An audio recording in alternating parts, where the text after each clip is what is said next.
Hi, I'm Ino Iroha with Net Security. ThreatResponder provides threat prevention, detection, and response capabilities. The platform also allows you to perform threat hunting operation, which enables you to sweep through thousands of enterprise assets to find known, zero-day, or other hidden attacks on your network. So in this demo, I want to show you how ThreatResponder can be used to perform threat hunting operation. Once you log onto the ThreatResponder platform, you have an option to begin threat hunting. Under threat hunting, you can hunt by process, by endpoint, by IP or domain or geolocation. You can also hunt by user. And more importantly, you can combine all of this in your hunt operation. A cool capability of ThreatResponder is the ability to query, to do hunting by asking a question. For example, let's say that I want to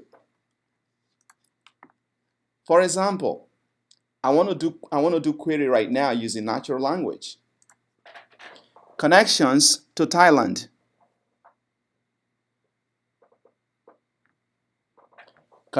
Connections to Russia.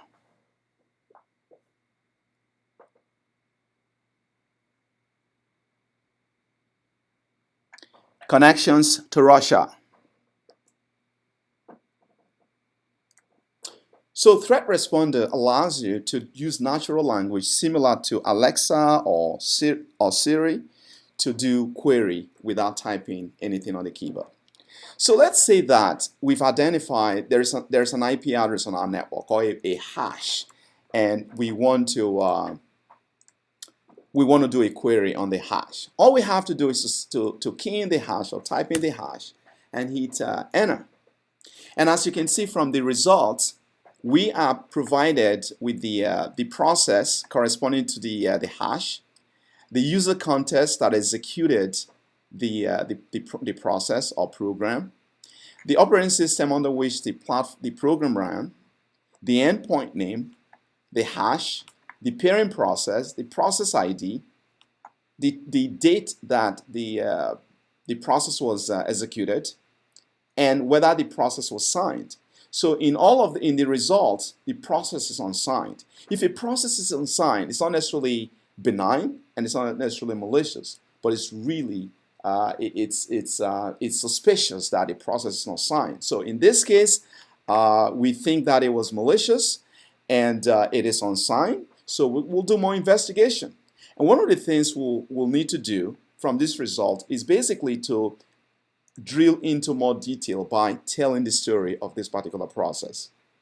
Right here, we see properties of the process, including the executable endpoint, the endpoint in which the process executed, the start date of the execution, the command line, the user context. The program was clearly unsigned, as we can see, and also the hash and the file path and the compile date of the process in question. And going down here, we are presented with the process tree. Here it shows that this process was executed from this pairing process. And when we click on the process, we are provided with the timeline of the activities below. And to the right here, you see different things, again, about the endpoint, which you've seen previously, including the size of the file. Right? And we have the option to double click on this pairing process and see all of the other processes that were spun up by this process. And to the right, if you look around this area, you see the number of child processes, and you see the number of child processes, number of network connections, and things of that nature. Right, so we can drill down. If the endpoint is live, in this case it is live, we have the option to contain this endpoint. If we click contain, in cases where the endpoint is being compromised or there is a risk of infecting or conducting lateral movement by this endpoint, we have the option to basically contain the endpoint. Once contained, the endpoint is no longer able to communicate with any other asset on the local network or even on the internet in case of command and control communication. All of that will be prevented. We can go down and look at a timeline of activities. We can adjust or calibrate this window as we deem necessary to pinpoint certain activities that we may be interested in, or to basically emphasize or drill into activities that we are interested in looking at, right? So to the right here, we see number of children, number of devices associated with the process, number of files that were created. Again, we are on this process here, the Explorer process, and number of registry creation, number of network connections, and so on and so forth. So here, this information may be overwhelming, right? But at least ThreatResponder allows you the ability to toggle on and off. So if we are not interested in registry activities, we have the ability to toggle that off. And if we're not interested in children, we can do all that. And what is left is basically the number of network connections, right? So through threat hunting, we gain insight into a particular item of interest, whether it's hash, whether it's IP address, whether it's connection to certain networks, and we can drill into what activities, child processes, network connections, files that were created of any particular process. Another thing we may be interested in is to look at to hunt by, let's say, connection to certain countries, right? We're interested in who connected connected outside this country and what process, right? We have the ability to do that. So, for example, let's say we want to know connections that were made to the United States. We have the option to say net destination country US. Now, we have the option to also negate this, right? So the negation of basically connections to outside the United States. We have the ability to do that, right? So there were connections to Thailand, connection to Ireland and Hong Kong, and so on and so forth. And we show you not just the country, but also the processes that were responsible, the destination IP address, ports, the destination source IP address, source port, and the type of TCP connection, whether it's TCP, ICMP, or UDP connection, and when the connections were actually initiated.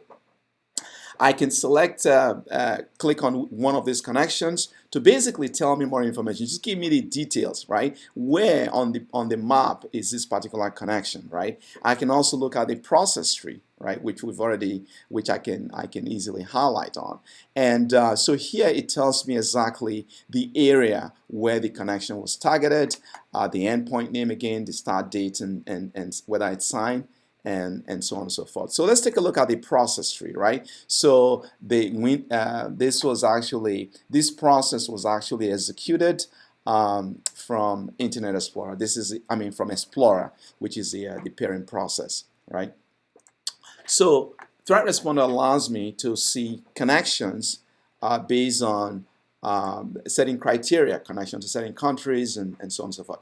In this case, let's say I'm interested in knowing processes that are connected outside the United States and also was unsigned, right? Processes that were not signed. So all I have to do is basically expand my search and say process signer unsigned.